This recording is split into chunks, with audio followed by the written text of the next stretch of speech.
Get ready, everyone. This isn't just a fight over rent. It's about someone trying to survive while dealing with health problems, confusing legal paperwork, and trouble using modern technology. This courtroom has suddenly become a battleground. I'm not coming in on Saturday. This is not happening. How about Monday? No. October 4th of this year, I gave the defendant the proper 30-day notice demanding possession of my property because of non-payment of rent. Well, okay, let me stop you there. Okay. A 30-day can't be the subject of a non-payment of rent action. Okay. So. All right.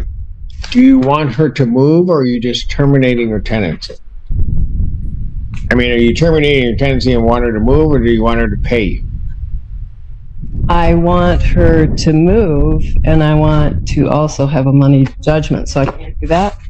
Yes, you can do that. Okay, that's what I want. Okay. Go ahead. Yeah, and I'm seeking a money judgment from the court for all back she owes me as of December 1st, 2023, which is $11,995 plus court costs $215 and service fee of $68. So how much is your So the total claim? money judgment requested from the court is $12,278. All right, Ms. Gerler, what do you have to say to that? Your Honor, when I first moved in, it was to be a temporary arrangement. I had another place lined up that... Quick legal explanation. A 30-day notice is usually used to end a rental agreement, not to evict someone for not paying rent. If you want to remove a tenant for unpaid rent, you normally need to give a 7-day notice. So right here, the judge notices a mistake in the process, one that could ruin the entire case.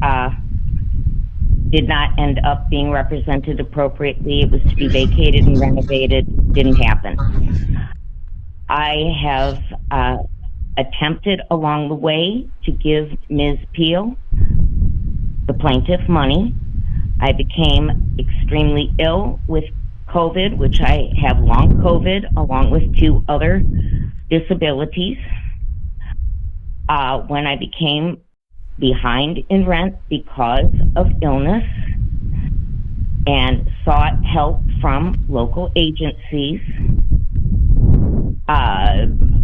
the plaintiff was offered money from Faith in Action, and she declined those monies. And there were other monies from other agencies that would have been available that would have satisfied my arrearages at that time of $2,985. Declining those monies led me to believe that she simply wanted me to move out. So I tried to start packing possessions, became ill with COVID again. I have, in the court documents, outlined to you the many times since then that I have been afflicted with every COVID variant. I already have a serious extreme condition of electrohypersensitivity that I cannot easily find a place to live. I cannot live in group settings, be exposed to Wi-Fi, wireless meters, be near cell towers. I need a rural environment. I no longer have a vehicle. I cannot use cell phones, smartphones, computers due to my electrohypersensitivity, and I thank the court for granting this Zoom appointment at the last minute, since I was not supplied the forms necessary in the personal and mailing service I received, and was actually waiting because in our December 1st hearing with Judge Barr, he informed the plaintiff that she had filed incorrect paperwork and needed to refile. So I have been waiting for that paperwork to come, which I don't know if something changed and was not necessary. But What incorrect paperwork? I don't have a notice to that. Well, and that's whatever happened, Your Honor. That's what I heard in court, and I'm not privy to what happened thereafter. I am chronically ill, Your Honor. When I get well, ma'am, hold I cannot. on. Yes, ma'am. I spoke with my attorney counsel yesterday, and she said my paperwork was fine. I think it was just not clear to Judge Barr what I wanted because I didn't know how to present my case. So, Yeah, I actually see what Judge Barr is saying right now. Well, you filed 2 different notices. Wait a second. This tenant isn't just late on rent. She has long COVID, 2 other disabilities, and a condition called electrohypersensitivity, which makes modern technology extremely hard to be around. Imagine not being able to live near Wi-Fi or even use a smartphone. This is definitely not a normal eviction case. That's why. I got it. It's fine. I think. Hold on. That's not that one. Right. You filed 2 different ones, but you've got, it appears to me, the correct paperwork. All right. Your Honor, just to respond, that's what I heard from the judge, and my legal but counsel, this is another judge saying that that's wrong. It's correct. and that's fine. I have no problem, but I was waiting on that paperwork. I know that the plaintiff is someone who tries to do things appropriately, but what did not happen appropriately with this home that has been a long time rental is that there is no certificate of compliance on file with the township. And so when are you going to move then? Your Honor, I have had to deal with all the demands of the court, so I cannot explore that yet because I was required to apply for SER with the DHS, which was declined. I have contacted every agency available to me thus far. Ma'am, do you understand she doesn't want you to pay rent and stay? She wants you to leave. I understand that, sir, but to comply with the court and the paperwork required for this hearing, DHS, that's where I have put my first attentions. I have been packing and moving things out of the house, which they have witnessed, but because of my extreme sensitivities, it is not easy for me to find a place where I can live safely. I have just recovered from my last bout with COVID, which has severely impacted me for the last 4 years and created these issues. And I have also... Ma'am, I understand all of that. The question becomes, when can you move? That is a question mark to you and me both, Your Honor. I do not know.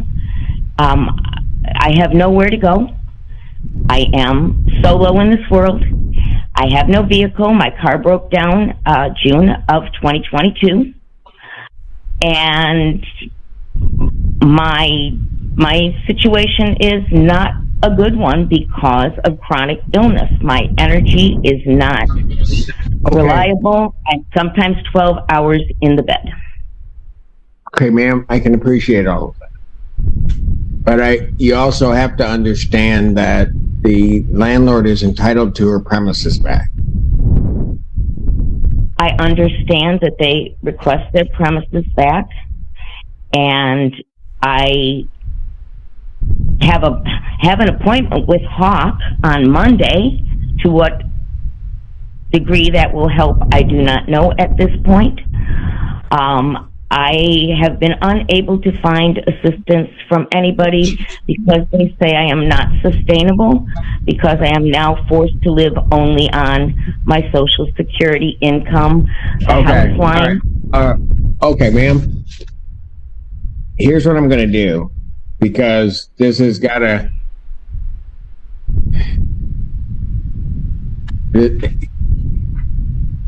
I understand the difficulties that you're telling.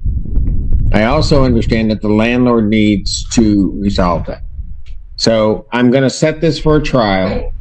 You've raised some issues in your answer, but I'm going to set it for a yes, ma'am. When I talked to my attorney, Let's stop for a moment. What would you do if you were the judge? The tenant has serious health problems and nowhere else to live, but the landlord also has a legal right to get her property back. Share your thoughts in the comments. Should compassion be more important than the legal rules in situations like this? she said that there is no requirement for the compliance regulations in Webster Township where I live. And she's an attorney from Dexter. So, Oh, they know And that more. was- They know more than us here, us other country folk from Pittsfield, or what? I guess. I don't know. That's what she said. Is that correct? What?